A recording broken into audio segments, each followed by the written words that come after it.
আমরা আজকে এমন 8টি ওয়েবসাইট নিয়ে কথা বলবো যেগুলো হচ্ছে গুগলের সার্চ র্যাঙ্কিংয়ে কখনোই আসে না, আপনাকে নিজে টাইপ করে সেই ওয়েবসাইটগুলোতে যেতে হবে। তো শুরুতেই নাম্বার 8-এ আছে www.refseek.com।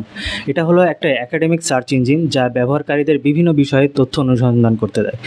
এটি রেফারেন্স সাইটের একটি ডিরেক্টরি এবং ওয়েব ব্রাউজার করার ক্ষমতাও অফার করে। Number 7, worldcat.org। এটা হলো একটা লাইব্রেরি রিসোর্স যা লোকদের বিশ্বজুড়ে লাইব্রেরিতে উপকরণ খুঁজে পেতে সাহায্য করে। এটা বই, নিবন্ধ এবং অন্যান্য সংস্থান অন্তর্ভুক্ত করে।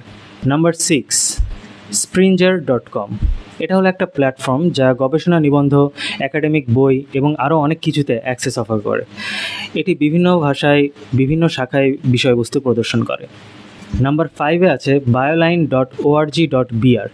এটা হলো একটা অলাভজনক শিক্ষাবিদ প্রকাশনা যা উন্নয়নশীল দেশগুলোতে প্রকাশিত গবেষণা জার্নালগুলিকে আন্তর্জাতিক গবেষণা সম্প্রদায়ের কাছে উপলব্ধ করার জন্য কাজ করে।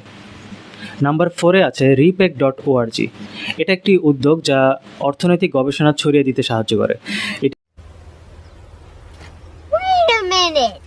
Number 3, science.gov।